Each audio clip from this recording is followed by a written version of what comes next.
स्वागत एवं अभिनंदन पुनः मेरे यूट्यूब चैनल अक्षय ज्ञान में। हम लोगों ने हिंदी व्याकरण में अव्यय अभिकारी शब्द पढ़ा था, उसकी परिभाषा पढ़ी थी और अवयव की छोटा सा हम एक रिवीजन ले लेते हैं।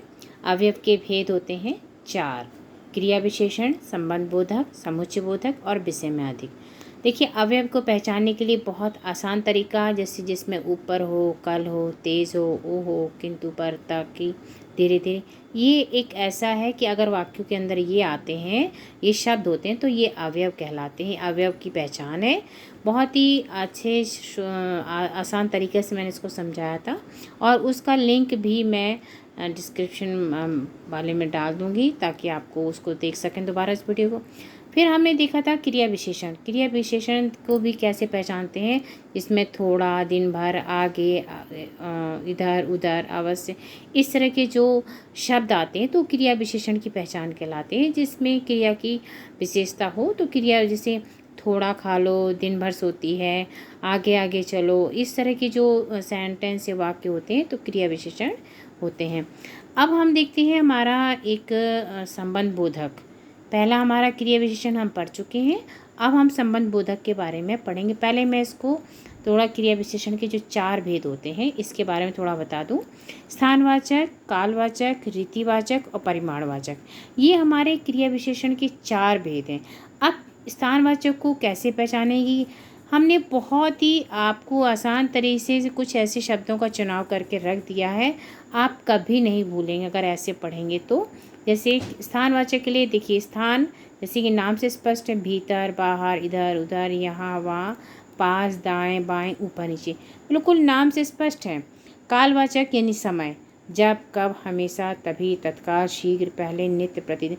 मैं इसको बहुत अच्छे से आपको पिछले वीडियो में बता चुकी हूँ और उसका लिंक आपको दे दूँगी। रीतिवाचक में अचानक, सहसा, एकाएक, धड़ाधड़, सचमुच, अवश्य, शायद, ठीक, सच, ये क्रिया विशेषण है। रीतिवाचक का तीसरा भेद है। और परिमाणवाचक यानी जिसमें मात्रा हो, बहुत, काफ़ी, थोड़ा, पर्याप्त आदि, है ना। तो ये हमारे क्रिया विशेषण के 4 भेद हैं। पहले हमने देखा अवयव के 4 भेद होते हैं। अवयव में क्रिया विशेषण, संबंध बोधक, समुच्चय बोधक और विस्मयादि। फिर हमने देखा क्रिया विशेषण, पहले ही जो उसका भेद है इसके भी 4 भेद हैं, उसको भी मैंने आपको बताया है कि इन चारों भेदों को आपको कैसे पहचानना है। सबसे अच्छी बात है कि जैसे इसमें नाम से स्पष्ट हो रहा है, स्थान है, कालवाचक है, रीतिवाचक और परिमाणवाचक। अगर आप इसको समझ लेंगे तो आप कोई भी वाक्य दिया हो उसमें से आप इनको आराम से छांट सकेंगे। अब हमारा इसका दूसरा भेद है संबंध बोधक। तो अब हम संबंध बोधक के बारे में देखिए, संबंध बोधक क्या कहलाता है। संबंध जैसे कि संबंध होता है रिलेशन, आप नाम से स्पष्ट हो रहा है, जिन शब्दों से संज्ञा अथवा सर्वनाम का संबंध वाक्य से दूसरे शब्दों के साथ जाना जाता है। देखिए, ध्यान दीजिए, संज्ञा अथवा सर्वनाम का संबंध यानी संज्ञा या सर्वनाम कुछ भी हो, संबंध वाक्य की से शब्दों के साथ जाना, वे शब्द संबंध बोधक कहलाते हैं। देख लेते एग्जाम्पल देख रहे थे, उदाहरण जैसे मेरे सामने से भाग जा। यदि मेरे डैश कर दें और भाग जा तो हमारा वाक्य पूरा नहीं बनेगा। मेरे सामने से भाग जा यानी इसमें से जो संबंध है इसका सामने से अगर नहीं लिखेंगे भाग जा तो हमारा वाक्य पूरा नहीं होगा। धन के बिना कोई नहीं पूछता, धन के बिना यानी धन जिसके पास है उसको सब पूछते हैं, के बिना, इसमें जो संबंध है वाक्य में ये बहुत ही इंपॉर्टेंट, इसलिए मैंने अंडरलाइन कर रखा है, इसको रेखांकित किया हुआ है। पुलिस चोर के पीछे पड़ी है, पुलिस किसके पीछे, चोर के, पुलिस चोर पीछे पड़ी, या हम लिखते पुलिस चोर के पीछे ना लिखे, पड़ी है, किसके, चोर पीछे पड़ी, ऐसा नहीं होगा ना, के पीछे। राम के साथ उसका भाई भी विद्यालय जाता है, राम के साथ, यदि राम उसका भाई विद्यालय जाता नहीं होगा ना, के साथ होगा, यानी उसका संबंध वाक्य में जुड़ रहा है।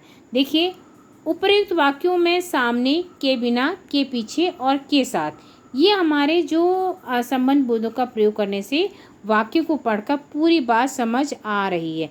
यदि हम ये नहीं लेते, के बिना, के पीछे और के साथ, ये अगर हम ना लिखें तो हमारा वाक्य पूरा नहीं हो सकता, संबंध पता नहीं चलेगा कि क्या कहना चाह रहा है सामने वाला हमसे। तो ये शब्द वाक्य के एक दूसरे वाक्यों से संबंध का बोध कराते हैं। अब हम देखते हैं संबंध बोधक के भेद। जब संबंध बोधक संज्ञाओं की विभक्तियों को पीछे आए, देखिए ध्यान दीजिएगा, जब संबंध बोधक संज्ञाओं की विभक्ति यानी विभक्ति समझ रहे, कर्ता प्रथमा कर्म द्वितीय के पीछे आए, जैसे गर्मी के मारे बुरा हाल है, गर्मी के यानी आपका ये क्या है, गर्मी संज्ञा है, मारे बुरा हाल है यानी के, ये कर्ता प्रथमा कर्म द्वितीय को आपको ये जो आपकी है पूरी विभक्तियाँ याद होंगी तभी आप कर पाएंगे, और विभक्ति पहचानना कोई बड़ी बात नहीं है। मोहन की अपेक्षा सोहन तेज दौड़ता है, की अपेक्षा है ना, की।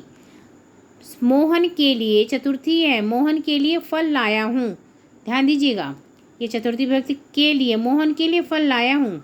कलम के बिना लिखा नहीं जा सकता, कलम के बिना यानी ये पंचमी अलग है, ये अगर कलम चाहिए तभी हम लिख पाएंगे, अदरवाइज हम लोग लिख नहीं सकते हैं।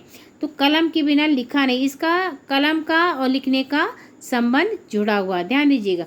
मोहन का फल लाया हूँ का आपस में संबंध है। मोहन की अपेक्षा सोहन तेज, अगर तेज दौड़ता है, अगर हम इसमें अपेक्षा नहीं करेंगे तो कौन पता लगेगा कौन, इसलिए आपस में इनका जुड़ाव जरूरी है। घर के अंदर चोर घुस गए, अबे अंदर कोई घुसा है तो कौन घुसा है, चोर घुस गए घर के अंदर, यानी आपस में इनका संबंध है। राम के अतिरिक्त कोई रावण को मार नहीं सकता था, तो ये आपस में इनका संबंध है। बहुत ही आसान तरीके से अगर हम विभक्तियों को संबंध बोधक का मतलब है संबंध हो, जोड़ हो, आपस में हमारा रिलेशन हो, तो हम विभक्तियों का तो बहुत आसानी से इसको समझ लेंगे। और देख लेते हैं, जब संबंध बोधक बिना विभक्तियों के आए, अगर मान लो हमने विभक्ति नहीं लगाई तब भी संबंध बोधक हो सकते, जैसे वह वर्षों तक इस नगर में रहता था, वह वर्षों तक इस नगर में, वैसे तो ये विभक्तियों के आए। यह बात कुछ दिन पहले हुई थी, तो हमने देखा कि उसके बिना भी हमारे सेंटेंस आ सकते हैं। यह बात कुछ दिन पहले हुई थी, इसमें कोई हमारा विभक्ति नहीं है। स्थानवाचक देखिए और कैसे देख लेते हैं संबंध बोधक के, जैसे स्थानवाचक, कालवाचक, दिशा सूचक, साधन सूचक, समानता सूचक, कारण सूचक, तुलना सूचक, साथ सूचक और विरोधी। ये इतने जो हमारे 8 भेद हैं, 8 इसके जो मैंने लिखे हैं आपको समझाने के लिए, ये आपको कहीं बहुत आसानी से नहीं मिलेंगे। आप देख लीजिए, स्थान के पीछे, के आगे, नीचे, ऊपर, के पास, देखिए के लगा है सब में, के पीछे, के आगे, के नीचे, के ऊपर, के पास। और काल में के पहले से पहले, के बाद में, काल यानी समय, स्थान तो आपको पता है के पीछे आगे, दिशा मतलब जो हमारी दिशाएं हैं, की ओर, दाएं बाएं, के चारों ओर, इस तरह से। साधन सूचक के द्वारा, के सहारा, साधन मतलब जिसके हम सहारा लेके चलें। समानता के सामने, के बराबर, जिसके बराबर यानी समानता यानी कंपैरिजन जो होता है। कारण सूचक के कारण, के मारे, इस तरह से। तुलना सूचक की अपेक्षा, के आगे, आदि, मतलब हम किसी की जब तुलना करते हैं, तो ये सब हमारे संबंध सूचक के लिए हैं। आप इनको अगर याद कर लेंगे तो आप इसको कभी भी नहीं भूलेंगे। देखिए, राम भीतर गया, ये हमारा क्रिया विशेषण है। राम भीतर गया, तो ये हमारा क्रिया विशेषण है। और राम घर के भीतर है, ये संबंध है। राम घर के भीतर है, बात वही है, लेकिन इसमें संबंध बता दिया इसका। अगर क्रिया विशेषण और इसमें अंतर आता है तो हमें इस तरह से इसको करना है। अब हमारा तीसरा भेद है समुच्चय बोधक। समुच्चय बोधक जो शब्दों यानी पदों, वाक्यांशों, उपवाक्यों की जोड़ने का कार्य करते हैं, उन्हें समुच्चय बोधक कहते हैं। जैसे टोकरी में फल और सब्जियां हैं, काले या सफ़ेद में से एक को चुन लो, वर्षा होगी तो फसलें लहराएंगी, यानी वर्षा और फसल का आपस में एक दूसरे से आश्रित हैं। ध्यान दीजिएगा, ये सारे वाक्य एक दूसरे पर, इसमें एक एक, जैसे टोकरे में फल और सब्जियां, तो फल और सब्जियां जो है टोकरे से आश्रित है। अगर टोकरे पर लिख देंगे तो फल और सब्जियों का महत्व नहीं होगा, फल सब्जियां लिख देंगे तो टोकरे का नहीं होगा। तो काले या सफ़ेद में से, एक को चुन, काले या सफ़ेद, या एक चुन लो। अगर एक चुन लो है लिखना है तो काले या सफ़ेद तो लिखना ही पड़ेगा। तो ये वाक्य एक दूसरे पर आश्रित हैं।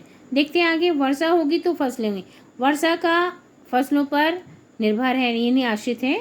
तो इस तरह से हम देखते हैं ये सभी अपने अपने वाक्य में से एक अधिक शब्दों वाक्यांशों को जोड़ रहे हैं। फल, काले, सफ़ेद, सब्जी सभी समुच्चय बोधक है। तो ये हमारे हैं समुच्चय बोधक हैं। समुच्चय बोधक यानी समानाधिकरण और व्यधिकरण, ये दो प्रकार के होते हैं। तो देख लेते हैं। जो समुच्चय बोधक समान स्थिति वाले अर्थात स्वतंत्र शब्दों, वाक्यांशों, उपवाक्यों को समानता के आधार पर एक दूसरे से जोड़ते हैं। जैसा कि मैंने आपको पहले बताया कि ये जोड़ रहे हैं।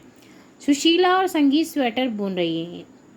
ये सुशीला और जो संगीता है स्वेटर बुनी, यानी समानता है इनमें, ये दोनों एक ही काम कर रही हैं। दुर्योधन वीर था परंतु अहंकारी तथा क्रोधी भी था। दुर्योधन एक पूरा वाक्य भी, दुर्योधन वीर था एक वाक्य हो गया, परंतु अहंकारी तथा क्रोधी भी था, ये दूसरा वाक्य। ये बिल्कुल स्वतंत्र है। जैसे कि इसमें बता रहा है कि समान स्थिति वाले, अर्थात ये समान स्थिति वाला हो गया, एक दूसरे से जोड़ते हैं उन्हें समानाधिकार। यदि आगे देख लेते हैं, और, एवं, किंतु, परंतु, मगर या इसलिए आदि समानाधिकरण तथा समुच्चय बोधक है। दो पदों, वाक्यांशों या वाक्यों को जोड़ने के लिए, जैसे मोहन और शेखर पढ़ रहे हैं, नहीं दोनों में समानता है, एक ही काम कर रहे हैं। श्री राम ने माता कैकेयी की बात सुनी और वे वन गमन को तैयार हो गए। यानी ये दो वाक्य हैं, वाक्य और उपवाक्य दो हैं एक साथ। भेद प्रकट करते हुए एक को ग्रहण करें, दूसरे को त्याग। इसमें है भेद प्रकट करते हुए जिनमें एक के ग्रहण और दूसरे के त्याग की भावना। तुम पढ़ोगे या मार खाओगे, ये हमारा तुम पढ़ोगे, हम इसमें डर भी है और कार्य भी कराना है, दोनों ही चाहिए। दो उपवाक्यों का विरोध बतलाते हुए जोड़ने में, वह विद्यालय आया किंतु पुस्तकें नहीं लाया। विद्यालय तो आया किंतु पुस्तकें नहीं लाया, तो ये दो वाक्य का विरोध है। इसका विरोध समझ में आ रहा है कि वह विद्यालय तो आया कि किताबें नहीं लाया, तो बेकार हो गया उसका आना। व्याधिकरण समुच्चय बोधक में किसी वाक्य के प्रधान और आश्रित उपवाक्यों को जोड़ने वाले शब्दों को व्याधिकरण समुच्चय बोधक कहते हैं। जैसे हमारा स्कूल हॉकी में हार गया क्योंकि हमारे खिलाड़ियों में उचित तालमेल नहीं था। ठीक है, हार गया क्योंकि उसमें आपस में क्या नहीं था, तालमेल नहीं था। खूब मन लगाकर पढ़ो ताकि अच्छे अंक प्राप्त कर सकें। हमें अच्छे से पढ़ना है, तभी आप अच्छे अंक प्राप्त कर सकते हो। व्याधिकरण समुच्चय बोधक मुख्य वाक्य उपवाक्य से आश्रित उपवाक्य जोड़ने का कार्य करते हैं, क्योंकि, ताकि, यदि, तथापि, तदापि, मानो, यदि, ये सब व्याधिकरण समुच्चय बोधक है। ये हम कुछ ऐसे शब्द हैं, इनको अगर दिमाग में रखेंगे तो हम पहचान लेंगे कि ये हमारा कौन सा अव्यय है आराम से। मुख्य उपवाक्य की बात का कारण बताते हुए, उसका पैर फिसल गया क्योंकि रास्ते में फिसलन थी। उपवाक्य है इसमें, लेकिन वो पैर फिसला का रीज़न था, उसका कारण था क्योंकि रास्ते में फिसलन थी। मुख्य वाक्य की बात का उद्देश्य बताते हुए, मन लगाकर पढ़ो ताकि प्रथम आ सको। ये मुख्य वाक्य क्या है, मन लगाकर पढ़ो, किस लिए, ताकि प्रथम आ सको। उद्देश्य क्या हमारा, प्रथम आने का। मुख्य वाक्य क्या है हमारा, मन लगाना, और उद्देश्य क्या है हमारा मेन, प्रथम आना। तो जब मन लगा के पढ़ेंगे तो प्रथम तो आ ही जाएंगे। इस तरह की जो वाक्य हैं ये हमारे सब समुच्चय बोधक के हैं। मुख्य वाक्य के कथन को खोलकर रखने के लिए बड़े जोरों की हवा चल रही थी, मानो तूफान आ गया। मैंने बहुत सारे वाक्य सर्च करके लिखे हैं ढूंढ के, ताकि आपको ऐसी इसको 2-3 बार आप रिवीजन करेंगे, फिर आप इसको कभी भी भूलेंगे नहीं। अब हमारा चौथा अव्यय है विस्मयादि बोधक। जो शब्द घृणा, विस्मय, शोक, हर्ष, भय आदि भावों को बोध कराते उसे विस्मयादि बोधक कहा जाता है। हाय मैं लुट गया, अरे बाप रे, अरे आप आ गए, छी मुझे ऐसे कामों से घृणा है, वाह तुमसे ऐसी ही आशा थी। इस तरह के जो वाक्य हमारे हैं विस्मयादि बोधक वाक्यों के अंदर, जैसे हाय, अरे, छी, वाह, इस तरह की। आप देख लेते विस्मयादि बोधक भी इतने जो हमारे टाइप हैं, शोक बोधक, विस्मय बोधक, भय बोधक, घृणा बोधक, हर्ष बोधक, संबोधन बोधक, स्वीकार बोधक, आशीर्वाद बोधक। ये इतने जो हमारे पास दिए हैं इनके देखिए, जैसे शोक में हाय हाय हाय रे राम ओह, विस्मय में अरे क्या सच ओ ऐ, भय में बाप रे बाप, घृणा में छी छी तत् दिक।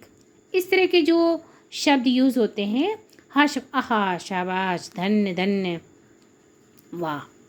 संबोधन में ओ अरे रे अरे अजी, कहते हैं अजी सुनते हो, अरे मेरी बात कभी सुन लिया करो। इस तरह के जो संबोधन होते हैं ये विस्मयादि बोधक शब्द कहलाते हैं, वाक्य कहलाते हैं। आशीर्वाद में जियो जय हो, स्वीकार में अच्छा बहुत अच्छा। तो इस तरह हमने अव्यय के चारों भेदों के बारे में अध्ययन किया और एक एक के भेद के बारे में भी जाना। आप लोगों को अच्छा लगता है तो आप लाइक सब्सक्राइब अवश्य करें, जुड़े रहिए, शेयर कीजिए। और कुछ भी अच्छा या कुछ और किसी चीज़ के बारे में आप जानना चाहते हैं तो कमेंट बॉक्स पर भी लिखिए। धन्यवाद।